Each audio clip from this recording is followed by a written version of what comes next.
I reckon a man's sins don't wait politely for him to die before they come collecting. They trail behind like shadows at sunset, stretching longer with each passing year until they outgrow the man who cast them. I've known this truth since before my beard turned white, yet still I wake each morning surprised to find myself breathing. My name is Thomas Abner Holcomb. I was born in Tennessee in 1823, fought for the South in a war I didn't believe in, and have spent the last 30 years on this dusty stretch of Wyoming territory watching the frontier disappear like water in sand. I am not a good man. I never claimed to be. But what follows is the truth as I lived it, written in my own hand before the consumption finishes what time began. I tell this story not seeking forgiveness.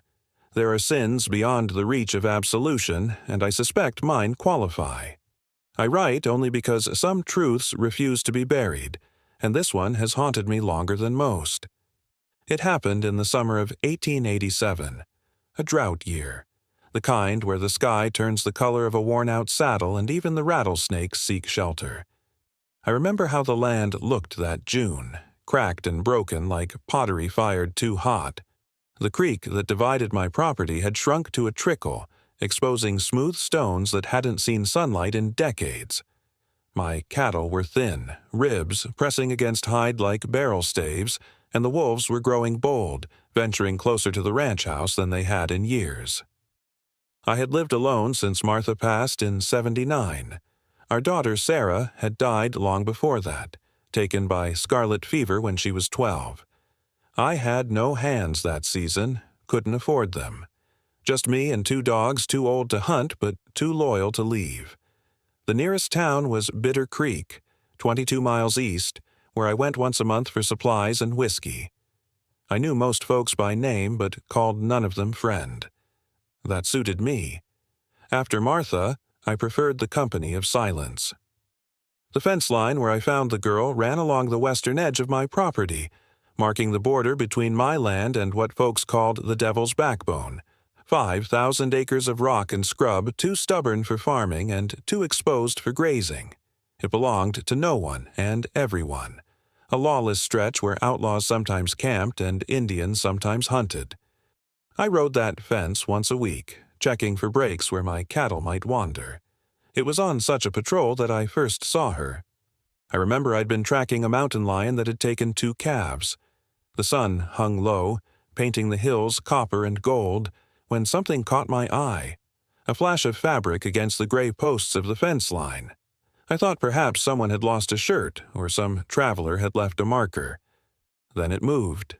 I approached cautiously, Winchester ready. As I drew closer, the shape resolved itself into a figure, small, slumped, and bound to the fence with rope. A child, I thought at first, but as I reined in 20 yards away, I saw it was a girl on the cusp of womanhood. Her dress, once blue, was caked with dust and torn at the shoulder. Her dark hair hung in tangles around a face so sunburned and swollen it barely looked human. Her wrists were bound to the fence post with rawhide, stretched above her head so that she half stood, half hung against the weathered wood. She didn't raise her head as I approached. Only the shallow rise and fall of her chest told me she lived. I'd seen death before, dealt it too, both in war and after. I'd watched men hang and bleed and burn, seen women wail over bodies riddled with arrows or bullets or disease. Death and I were old acquaintances, nodding to each other across crowded rooms. This girl would be dead by morning, I thought. The sun or thirst would claim her if the coyotes didn't first. It wasn't my affair. People died in the territory every day from foolishness or bad luck or malice. One more corpse on the frontier wouldn't tip any scales. I wheeled my horse and rode away. That night I dreamed of Sarah, not the Sarah who died, pale and sweating in her bed as the fever burned through her, but Sarah as she had been, dark-haired and quick to laugh, with Martha's eyes and my stubborn chin. In the dream, she stood at our old kitchen table in Tennessee, rolling dough for biscuits as sunlight streamed through the window. "Did you see her, Pa?" she asked without looking up. "Who?" I said, though I knew. The girl on the fence. Did you see her?" "It's not my concern," I told her. Sarah looked up then, her face suddenly as grave as the day we buried her mother. "Everything dying is your concern, Pa. Everything dying alone." I woke before dawn with those words echoing in my head. Outside, the wind had picked up, carrying the promise of dust, but no rain. I lay in bed, listening to the boards of the house creak and settle, and told myself the girl was probably already dead. A mercy, really. Whatever had happened to put her there, death would be kinder than living with it. But Sarah's words wouldn't leave me. By the time the first gray light of dawn seeped through my window, I had saddled my horse and was riding west. I half expected to find the fence post empty, the girl taken by scavengers or cut down by some passing traveler with more Christian charity than sense. But she was still there, slumped lower now, her bare feet dragging in the dirt. As I approached, her head lifted slightly, the barest acknowledgement that she knew she wasn't alone. I dismounted a few yards away and approached slowly, the way you would a wounded animal. Up close, she was in worse shape than I'd thought. Her lips were cracked and bleeding, her face blistered from sun. The dress she wore, a simple cotton thing with small blue flowers, was stained dark at the hem with what I took to be blood. Around her neck hung a small wooden cross on a leather cord. Her eyes, when they found mine, weren't fearful or pleading. They were flat, empty as a dry well, the eyes of someone who'd already accepted death and was merely waiting for it to arrive. I stood there for a long moment, neither of us speaking. Then I drew my knife. A flicker passed across her face. Not fear, but something like disappointment, as if she'd hoped her end would come from claws or teeth rather than a blade. I stepped forward and cut the rawhide binding her wrists. She collapsed like a puppet with severed strings. I caught her before she hit the ground. She weighed no more than a sack of flour, all angles and hollows beneath the thin fabric of her dress. I could feel her heart fluttering against my arm like a trapped bird. Without a word, I carried her to my horse, draped her across the saddle, and began the long walk home. I didn't speak to her that first day, nor she to me. I laid her on my bed, the first time anyone but me had occupied it since Martha died, and set about doing what needed doing. I cleaned the dirt and blood from her face with a damp cloth. I dressed the raw wounds on her wrists with salve and bandages. I spooned water between her cracked lips, a little at a time, knowing too much would make her sick. She drifted in and out of consciousness, sometimes mumbling words I couldn't catch, sometimes crying out against nightmares I couldn't see. Once, she grabbed my wrist with surprising strength and stared at me with feverish intensity. "Are you the devil?" she asked, her voice a dry rattle. "No," I told her, "just a man." She seemed to consider this, then nodded as if it confirmed something. "He said the devil would find me." Who said? But she had already slipped back into her fevered sleep. I spent that night in the chair beside the bed, dozing fitfully, startled awake by every sound, the wind in the eaves, the distant howl of coyotes, the girl's labored breathing. By morning, I was stiff and irritable, questioning the wisdom of what I'd done. The girl was not my kin, not my responsibility. I could have left her there, or taken her to town, or simply put a bullet in her head. A mercy kill, like you'd do for a horse with a broken leg. Instead, I'd brought trouble to my door, and trouble, once invited, rarely leaves without a fight. The second day, her fever broke. She woke lucid but weak, eyeing me warily as I brought her broth and hardtack soaked in milk. She ate slowly, methodically, like someone who knew hunger as an old companion. "What's your name?" I asked when she'd finished. She studied me for a long moment, measuring me against some internal standard I couldn't fathom. "Rebecca," she finally said. "Rebecca Caldwell. The name meant nothing to me. I'm Thomas Holcomb. This is my ranch. Are you going to kill me, Mr. Holcomb?" The question, delivered in the same flat tone she might have used to ask the time of day, caught me off guard. "No," I said.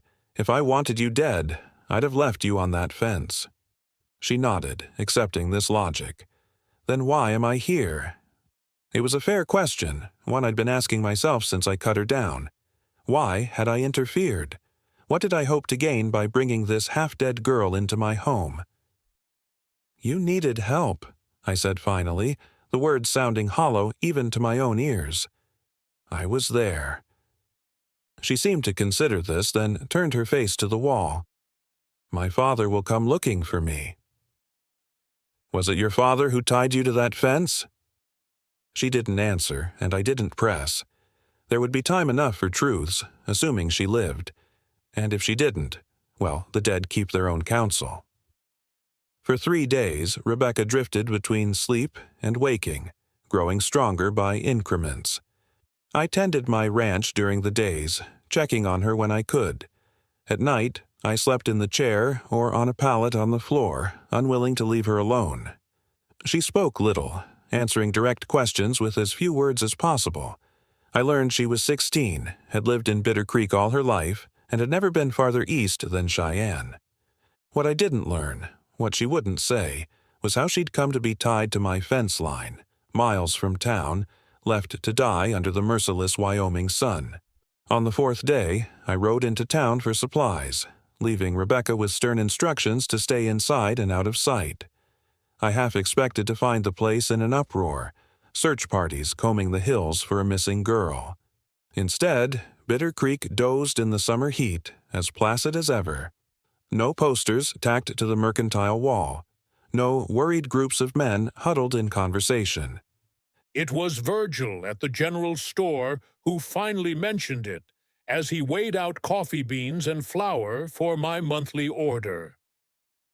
"Heard about the Caldwell girl?" he asked, not looking up from his scale. My hand stilled on the counter. Can't say that I have. Ran off with Reverend Mitchell, if you can believe it. Caught a stage west, they say. The Reverend's wife is beside herself, and old man Caldwell—" Virgil whistled low. "Never seen a man so changed by shame. Used to hold his head high as a rooster. Now he walks these streets like he's attending his own funeral." "The Reverend Mitchell," I repeated. "The preacher at the white church on the hill?" "The very same. Married 15 years to Eliza Mitchell, with 3 children to boot. No one saw it coming. A man of God and a girl not yet 17. Virgil shook his head. "Some sins even the Lord finds hard to forgive, I reckon." I paid for my goods and left, my mind churning with this new information. Rebecca hadn't run off with anyone, that much was clear. She'd been tied to my fence line like an animal, left to die a slow death under the open sky. And whoever put her there wanted the town to believe she'd eloped with a married preacher. The pieces began to arrange themselves in my mind, forming a picture I didn't want to see. When I returned to the ranch, Rebecca was sitting at the kitchen table wearing one of Martha's old dresses I'd found in a trunk. The garment hung on her slight frame, but she'd cinched it at the waist with a piece of twine. Her dark hair was combed and braided, and she'd scrubbed her face clean. With the worst of the sunburn faded, I could see she was pretty in a delicate way, with high cheekbones and eyes the color of rain clouds. "They think I ran away," she said without preamble. "Don't they?" I set my packages on the table and began unpacking them. "Seems that way." "With Reverend Mitchell?" It wasn't a question. I nodded. She laughed then, a brittle sound with no humor in it. "My father's work. He always was good at spinning tales when it suited him." "Did you?" I asked. "Run off with the Reverend?" "No." Her voice was steady, her gaze direct. "But I wanted to." The truth came out slowly in fits and starts over the next few days. Rebecca was the youngest of Abel Caldwell's 3 daughters, raised in the strict confines of her father's faith after her mother died birthing her. Abel was an elder in the church, a man who saw sin in every shadow and demanded perfect obedience from his household. The Reverend James Mitchell had taken an interest in Rebecca's education, lending her books and discussing theology with her after services. Interest had turned to affection, and affection to something deeper. He said he loved me, Rebecca told me one evening as we sat on the porch, watching the sun sink behind the hills. Said God had brought us together for a purpose greater than either of us could imagine. And you believed him? She shrugged, a gesture too old for her years. I believed he could take me away from my father. That was enough. They had planned to leave together, not west, as the town believed, but east to Chicago, where Mitchell had family. Rebecca had packed a small bag and waited at the appointed spot, the old cottonwood by the creek bridge. The Reverend never came. Instead, her father appeared, rage incarnate, dragging her home by the hair. What followed was a kind of biblical justice, Old Testament in its cruelty. Abel Caldwell had beaten his daughter until her back was striped with welts, then loaded her into a wagon after dark. They'd driven for hours, Rebecca bound and gagged in the back, until they reached the fence line at the edge of my property. He said this was where sinners belonged, at the edge of nowhere, with nothing but God's judgment for company. Rebecca's voice was flat, her eyes fixed on the darkening horizon. He said the wolves would come, or Indians, or worse, and if they didn't, the sun would. Either way, I'd meet my Maker with my sins unshrivened. And the Reverend? I asked. What happened to him? I don't know. Father never said. But whatever story he told, the town believed it. She turned to look at me, her face shadowed in the fading light. They always believe him.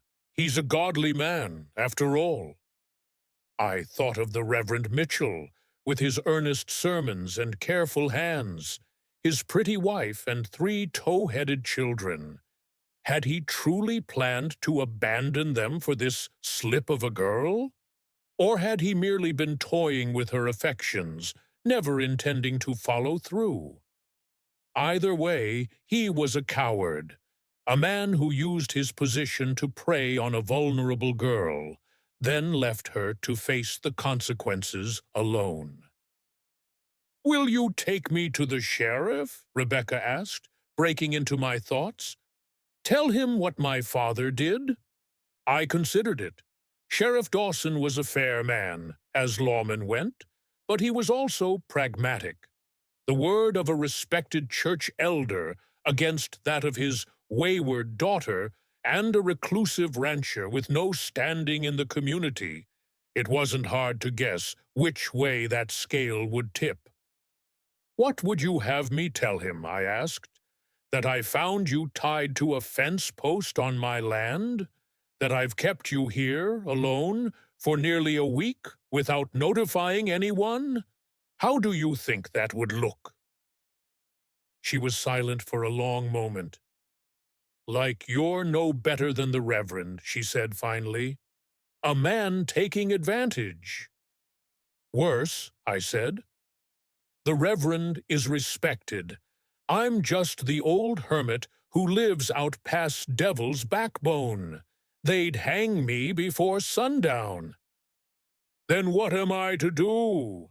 I can't stay here forever." "No," I agreed, "you can't." But as the words left my mouth, I realized a part of me wished she could. Having her in the house had awakened something I thought long dead, a sense of purpose, of being needed. The empty rooms seemed less hollow with her quiet presence. Even the ranch felt different, as if it had remembered it was a home and not merely a place to wait for death. It was selfish, I knew, dangerous too. But I was an old man with more past than future, and the prospect of returning to my solitude felt suddenly unbearable. You could stay through the summer, I heard myself saying, till you're stronger. Then we'll figure something out. Get you somewhere safe, far from here.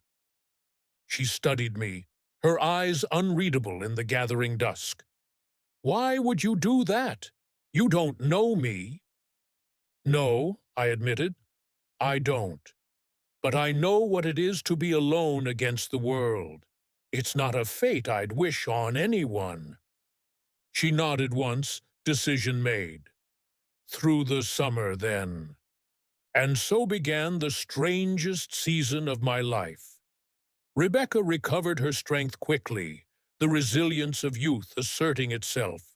Within 2 weeks, she was helping with chores, feeding chickens, tending the small kitchen garden, mending clothes I hadn't realized needed mending.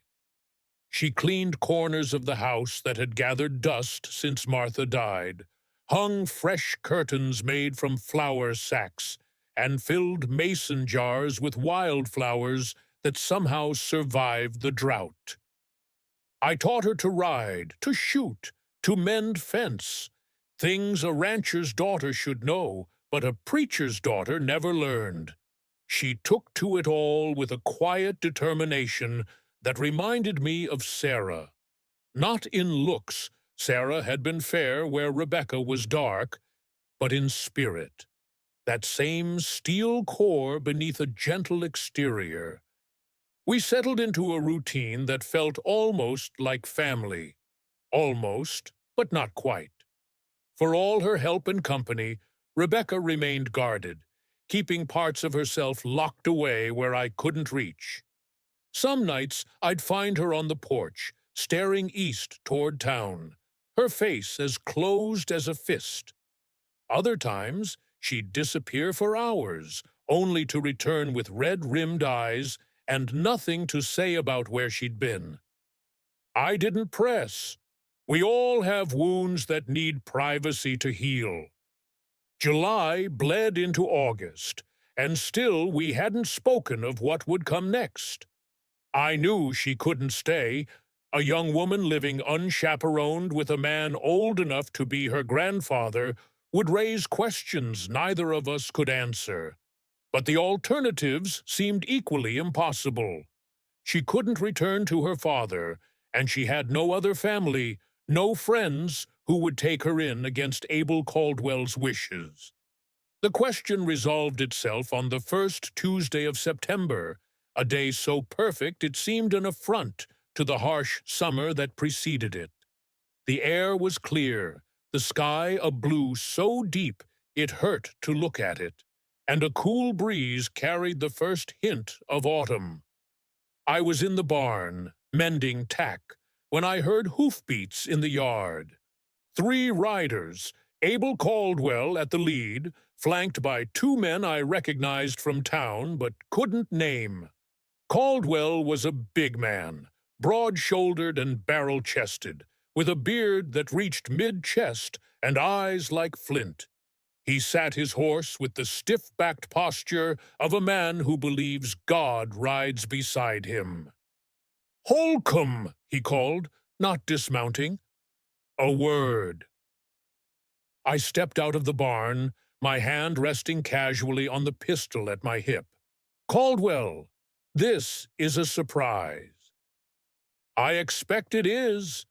His gaze swept the yard, taking in the washed clothes on the line, the freshly swept porch. "Seems you've had company." "Just passing through," I said, keeping my voice even. "What brings you out this way?"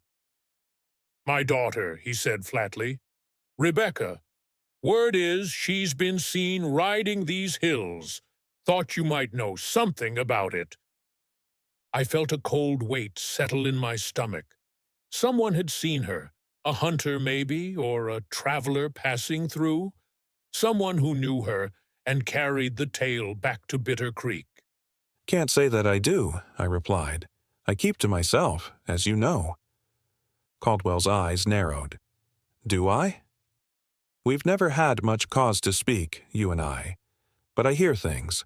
About how you live out here alone, about the war, about that temper of yours. He leaned forward in his saddle. About how you lost your own daughter and never quite got right in the head after. The mention of Sarah hit me like a physical blow. I took a step forward before I could stop myself, hand tightening on my gun. Careful, Holcomb, said one of the riders, a weasel-faced man whose name I suddenly remembered was Pearson. We're just here to talk. Then talk, I said, but leave my family out of it. Your family is dead, Caldwell said bluntly. Mine isn't. My daughter ran off with a man of God, bringing shame on our house and our church. If she's passed this way, I want to know. I studied him, this self-righteous patriarch with judgment in his eyes and lies on his tongue. He knew exactly what had happened to Rebecca. Knew because he had done it himself. Dragged her to my fence line and left her for dead, then spun a tale for the town that protected his reputation at the cost of hers. In that moment, I wanted nothing more than to tell him the truth, that his daughter was alive, that I knew what he'd done, that God would judge him for it as surely as the sun rises. But behind him, through the open door of the house, I caught a glimpse of movement. Rebecca, watching from the shadows, her face pale with fear.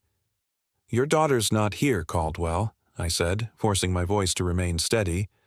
And if she was running from you, I can't say I'd blame her. Caldwell's face darkened. Watch your tongue, old man. I come with the authority of a father. And I stand on my land with the authority of a Winchester, I replied. Now state your business or ride on. For a long moment we stared at each other, two old bulls too stubborn to back down. Then Caldwell's gaze shifted, focusing on something behind me.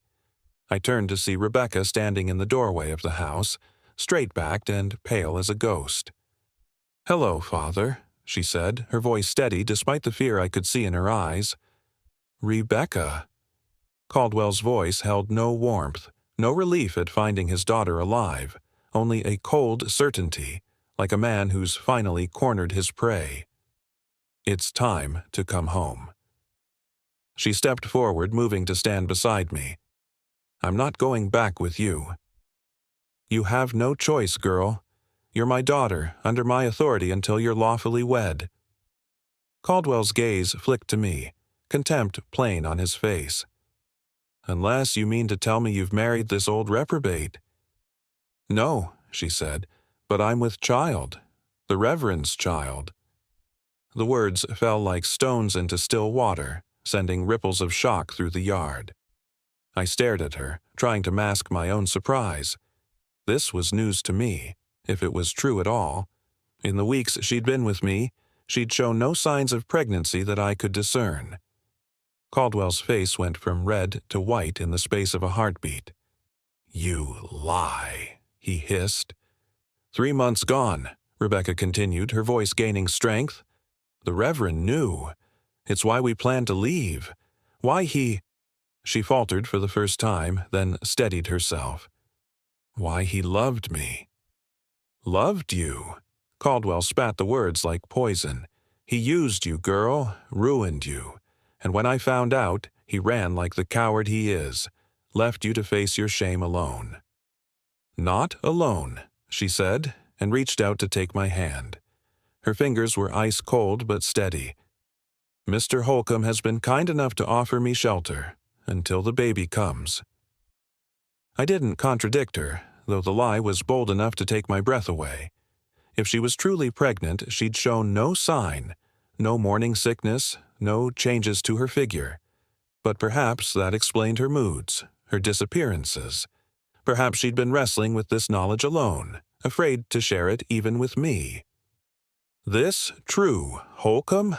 Caldwell demanded. You harboring my daughter and her bastard? I squeezed Rebecca's hand, making my choice.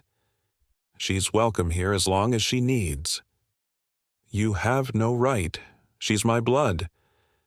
And you left her to die, I said, the words escaping before I could stop them. Tied to my fence line like an animal for slaughter. A heavy silence fell over the yard. The two riders with Caldwell exchanged uneasy glances. This wasn't the story they'd been told, clearly. They'd come expecting to find a runaway daughter, perhaps in the company of her married lover. Not this tale of attempted murder. He's lying, Caldwell said, but there was a flicker of uncertainty in his companion's eyes. Rebecca ran off with Mitchell. The whole town knows it. The whole town knows what you told them, Rebecca said, that I was sinful and wayward, that I tempted a man of God from his righteous path. She lifted her chin. Did you tell them how you beat me? How you drove me out here in the dead of night and left me to die of thirst or worse? Careful, girl, Caldwell warned. Think about what you're saying. I've had weeks to think about it, Father. Weeks to understand that your God isn't mine. Your God demands blind obedience and punishes with cruelty. Mine. She looked at me, something like wonder in her eyes. Mine sends unlikely angels when they're needed most. That night we left Wyoming forever. We traveled west, avoiding towns and settlements, sleeping under stars that seemed to grow brighter with each mile that separated us from Bitter Creek. Rebecca's pregnancy progressed as we journeyed, her belly swelling with new life, even as we sought our own rebirth in distant lands. We eventually settled in Oregon, in a small coastal town where the air tasted of salt and possibilities. I bought a modest house with a view of the sea, using the money I'd saved from 30 years of ranching. I told people Rebecca was my widowed daughter-in-law, come to live with her father-in-law after tragedy. No one questioned it. The West was full of reinvented histories. Her daughter, she named her Hope, was born that winter, squalling her defiance against a storm that rattled the windows of our new home. She had her mother's dark eyes and a determination that was all her own. I held her while Rebecca slept, this tiny creature who knew nothing of the journey that had brought her into being, and felt something crack open in my chest, a space I thought had been sealed forever after Sarah died. We never spoke of Wyoming, of the fence line, of Abel Caldwell or Reverend Mitchell. That life was buried, like so many things I'd put behind me. But sometimes, watching Rebecca teach Hope to read or plant flowers or braid her hair, I would remember the girl tied to the post, more dead than alive, and marvel at how close we came to never being at all. Rebecca married eventually, a shipbuilder named Daniel with quiet ways and careful hands. They had 2 more children, a boy and a girl, and built a house of their own not far from mine. Hope called me grandfather, though no blood connected us. It was enough, more than enough for a man who had once believed his capacity for family long extinguished. I am dying now. The consumption that started last winter has worked its way deep into my lungs. The doctor says I won't see another Christmas, and I believe him. I find I don't mind much. At 75, I've lived longer than most men of my generation, seen more changes than seems possible in one lifetime. I've watched the century turn, seen horseless carriages replace wagons, electric lights push back the darkness that once ruled our nights. Some would call my life a failure. A Confederate soldier who never believed in the cause, a rancher who abandoned his land, a father who couldn't save his daughter. But as I sit on my porch, watching Hope's children play in the garden she planted, I can't bring myself to agree. Sometimes salvation comes not in grand gestures, but in small mercies. A knife cutting through rawhide, a hand extended in the darkness. I have made this confession not for absolution. There are sins beyond the reach of forgiveness, but for truth. When I am gone, let them say what they will of Thomas Holcomb. The only judgment that matters is written in the lives of those who might not have lived at all had I ridden past that fence line and never looked back. Some choices define us. Mine was made on a summer day in 1887, when I decided that one life, however broken, however foreign to me, was worth saving. Everything that followed, all the joy and pain and quiet moments of grace, stemmed from that single choice to turn back rather than ride away.